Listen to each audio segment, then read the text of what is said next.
Mr. President, I'm delighted to welcome you and Mrs. Trump to Buckingham Palace this evening, just 12 months after our first meeting at Windsor. Visits by American presidents always remind us of the close and long-standing friendship between the United Kingdom and the United States. And I'm so glad that we have another opportunity to demonstrate the immense importance that both our countries attach to our relationship. In the coming days, you will see some of our most treasured historical buildings, speak to the business leaders whose expertise and innovation drive our economies, and meet members of our armed services, past and present. You will also travel to Portsmouth and Normandy to commemorate the 75th anniversary of D-Day. On that day, and on many occasions since, the armed forces of both our countries fought side by side to defend our cherished values of liberty and democracy. Mr. President, in your State of the Union address this year, you paid tribute to some of the American heroes who risked their lives, and we owe an immeasurable debt to the British, American, and Allied soldiers who began the liberation of Europe on the 6th of June, 1944. I paid my first state visit to your country at the invitation of President Eisenhower. As Supreme Allied Commander, he had ultimate responsibility for the execution of the Normandy landings. In his headquarters in St. James's Square, not far from Buckingham Palace, British and American officers worked closely together to plan the freedom of a continent. And it would be no exaggeration to say that millions of lives depended on their common endeavor. As we face the new challenges of the 21st century, the anniversary of D-Day reminds us of all that our countries have achieved together. After the shared sacrifices of the Second World War, Britain and the United States worked with other allies to build an assembly of international institutions to ensure that the horrors of conflict would never be repeated. While the world has changed, we are forever mindful of the original purpose of these structures, nations working together to safeguard a hard-won peace. Of course, it is not only our security which unites us, but our strong cultural links and shared heritage.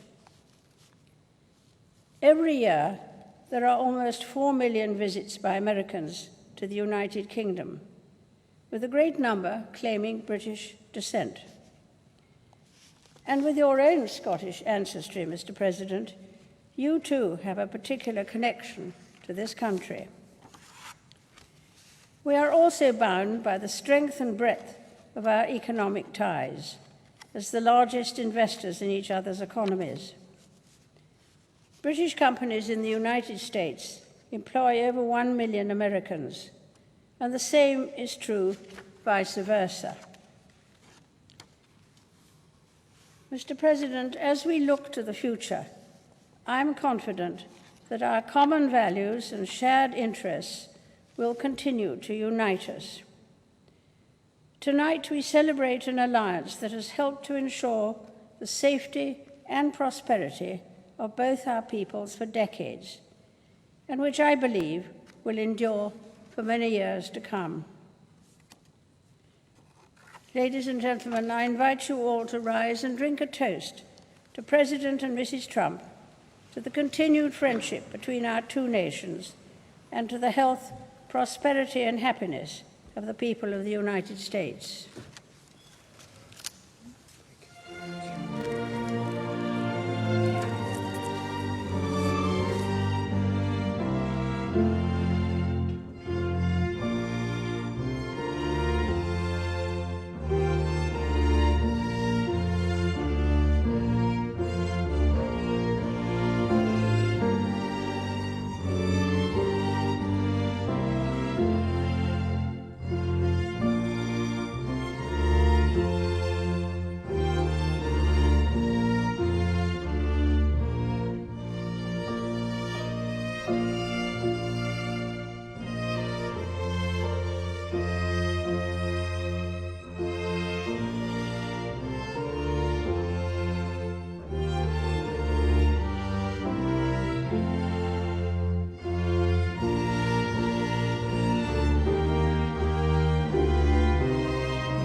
Your Majesty, Melania and I are profoundly honored to be your guests for this historic state visit.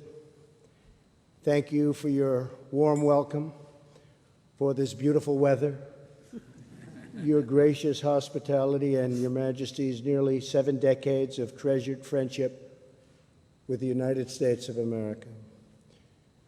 This week, we commemorate a mighty endeavor of righteous nations and one of the greatest undertakings in all of history.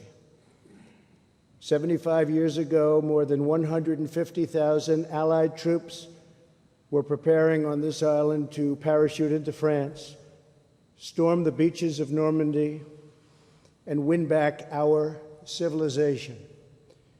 As Her Majesty remembers, the British people had hoped and prayed and fought for this day for nearly 5 years. When Britain stood alone during the Blitz of 1940 and 1941, the Nazi war machine dropped thousands of bombs on this country and right on this magnificent city. Buckingham Palace alone was bombed on 16 separate occasions. In that dark hour, the people of this nation showed the world what it means to be British. They cleared wreckage from the streets, displayed the Union Jack from their shattered homes, and kept fighting on to victory. They only wanted victory. The courage of the United Kingdom's sons and daughters ensured that your destiny would always remain in your own hands. Through it all, the royal family was the resolute face of the Commonwealth's unwavering solidarity. In April 1945, newspapers featured a picture of the Queen Mother visiting the women's branch of the Army, watching a young woman repair a military truck engine. That young mechanic was the future Queen, a great, great woman. Her Majesty inspired her compatriots in that fight to support the troops, defend her homeland, and defeat the enemy at all cost.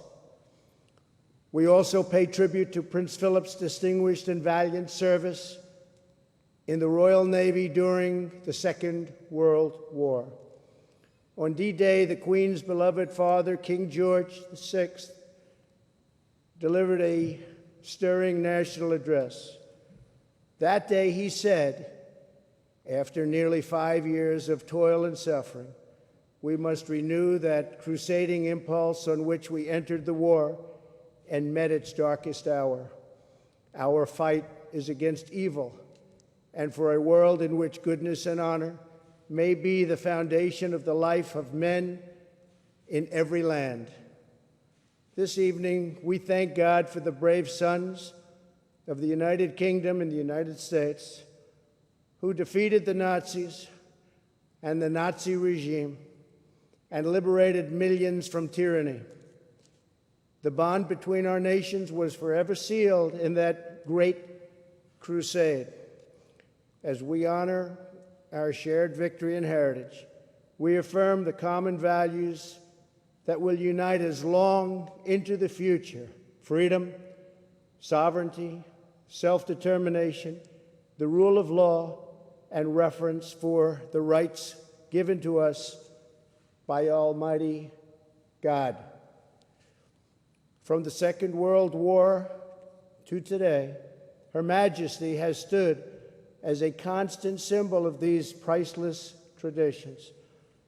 She has embodied the spirit of dignity, duty, and patriotism that beats proudly in every British heart. On behalf of all Americans, I offer a toast to the eternal friendship of our people, the vitality of our nations, and to the long-cherished and truly remarkable reign of Her Majesty, the Queen. Thank you. Thank you.